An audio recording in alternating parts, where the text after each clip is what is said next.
What's up guys, Swift here, back with another video, and today we're taking a look at the DJI Osmo Mobile 8. Now on my last video, we did a comparison between the DJI RS3 Mini and the DJI Osmo Mobile 8, and most of the comments say that the DJI Osmo Mobile 8 won because of the comfortability, the portability. Basically, it's portable. That's why it won the last challenge. And today we're taking a look on how to set it up and get started on everything you guys need to know on the DJI Osmo Mobile 8. Now, if you just bought one or you are deciding to buy one, this video is your complete setup guide on everything you need to know about the Osmo Mobile 8. And by the end of the next couple minutes or so, you guys are going to know everything about the DJI Osmo Mobile 8, how to set it up, how to update the firmware, different features, and all the things you guys need to, basically everything you need to know on the Osmo Mobile 8. You guys are going to get them here on this video. So without further ado, so let's get started on the video. First thing first, let's see what's in the box. I think depending on the version you're getting, you're maybe getting the standard or the advanced combo. The tracking combo will look slightly different, but here's exactly everything you will find in the box. Now, the first thing everyone should notice is the Osmo Mobile 8 gimbal itself, folded, a magnetic phone clamp, a USB-C charging cable, the DJI OM multifunctional module, that's a little black punk if you got the advanced tracking combo, a carrying pouch, quick start guide, and safety documentations and all that. Now, quick notes, I got this a couple months ago. I've already unboxed it, so I'm just using this as aesthetics right now. The DJI stuff is also inside, the Osmo Mobile 8 is inside, so basically I've already unboxed it, used it a couple times a couple months ago. I got it like about 3 months ago, I don't even know when, so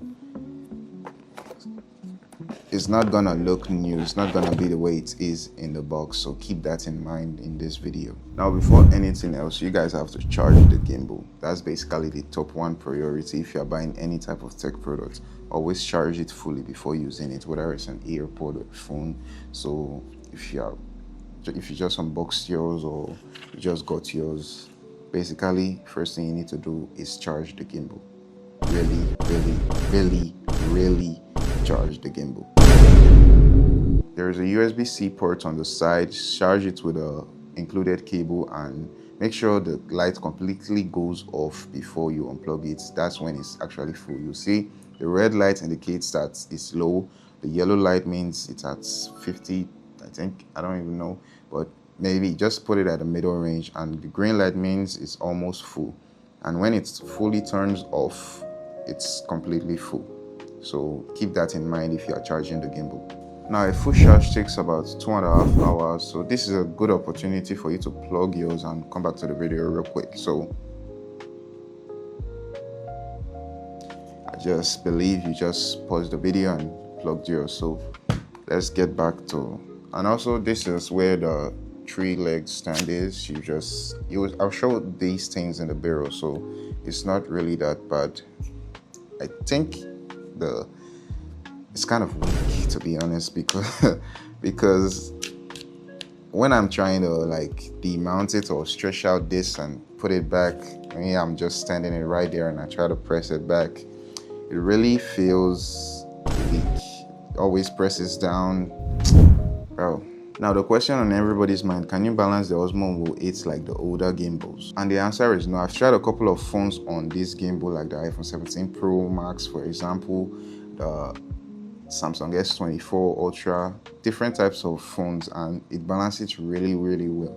So you don't really need to fuss about fine balancing from the older gimbals. This one is completely different. That's a genuinely nice upgrade, especially if you're coming from an old gimbal and you have already felt those real pain moments when you're like, bro, I can't even say nothing. Just damn.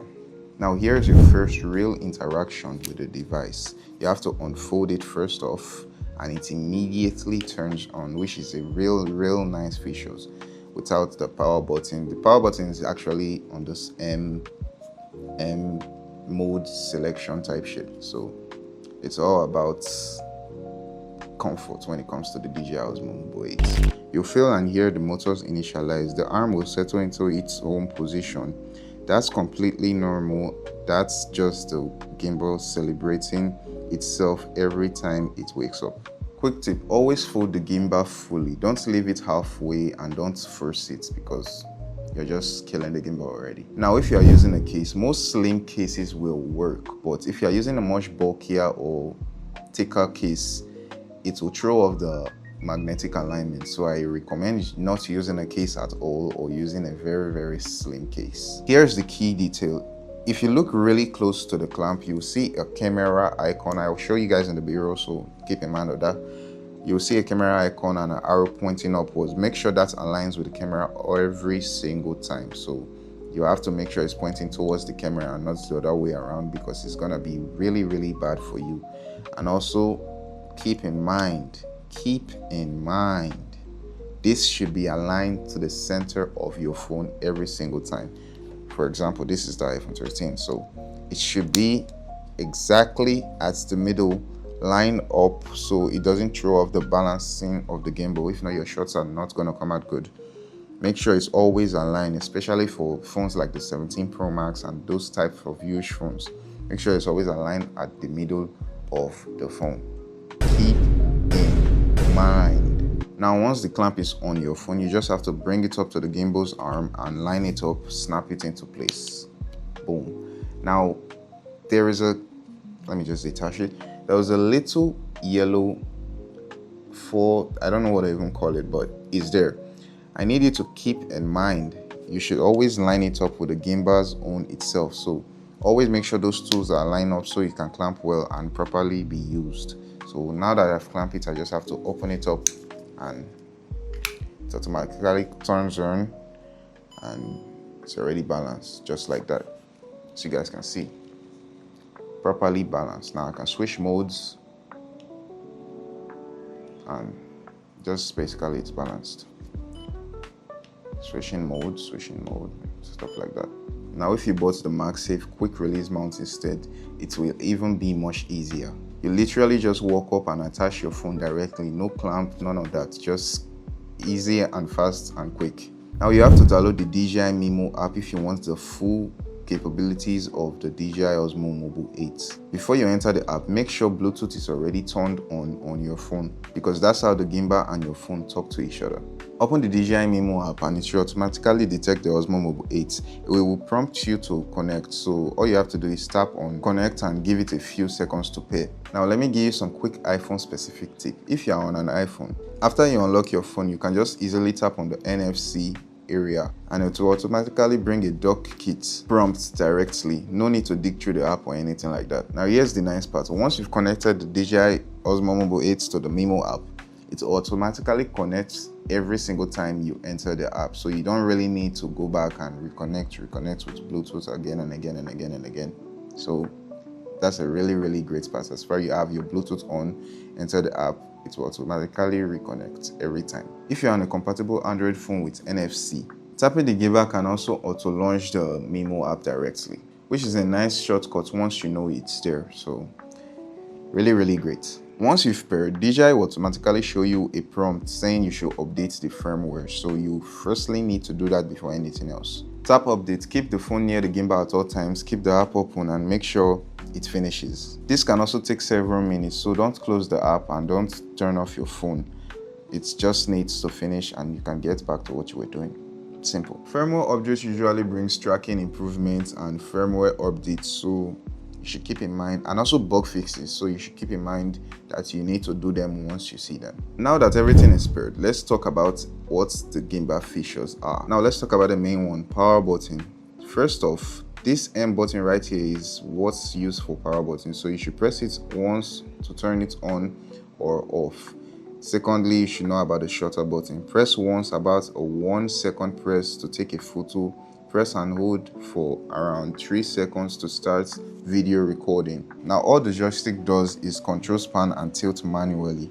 As for the trigger button on the back, this is your quick access button. A double press recenters the gimbal. A triple press flips the camera between front and back, and a press and hold temporarily locks the gimbal in place.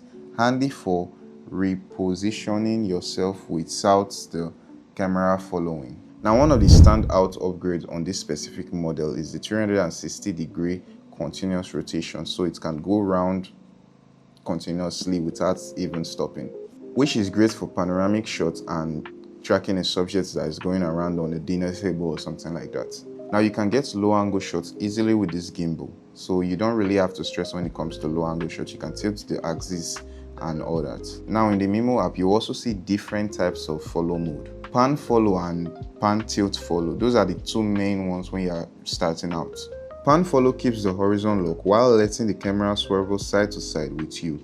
Pan and tilt follow adds vertical movement too, which feels more natural when you are walking or moving up and down stairs. Always start with the pan follow because it's much better for beginners. Also worth knowing, there's a selfie stick built into the gimbal, which is awesome, to be honest. I never expected something like this, but it's here. So I really like this feature. Honestly, personally, I like this feature a lot because now you can get those group photos without having to stretch your hand, and those low angle shots without having to bend down, and also high angle shots without too much effort. So it's pretty much a great feature to keep in mind. Now, what this does is it can track your subject without you entering the DJI Mimo app, so you can track your subject with your normal camera app.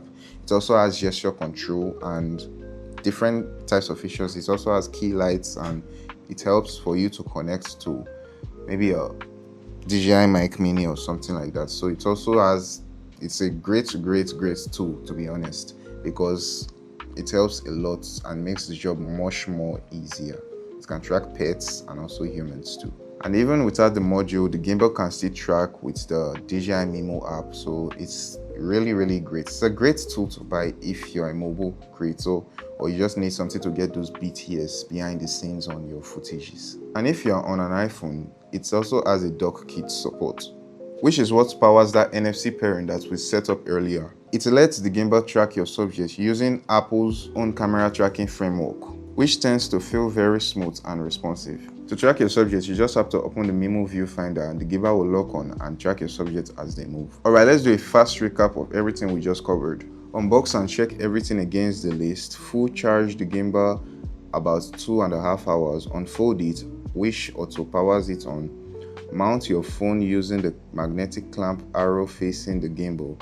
Download DJI Mimo, enable Bluetooth and pair. Update the firmware before shooting. Learn your buttons, shutter, trigger, and joystick. Pick a follow mode and try the low angle shots.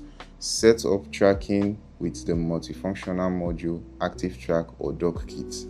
So that's generally all it takes for you guys to go from box to fully set up. Let me know what you guys think. Are you getting the DJI Osmo Mobile 8 or you are going for something else? I recommend you saving more to go for the DJI Osmo Mobile 8P.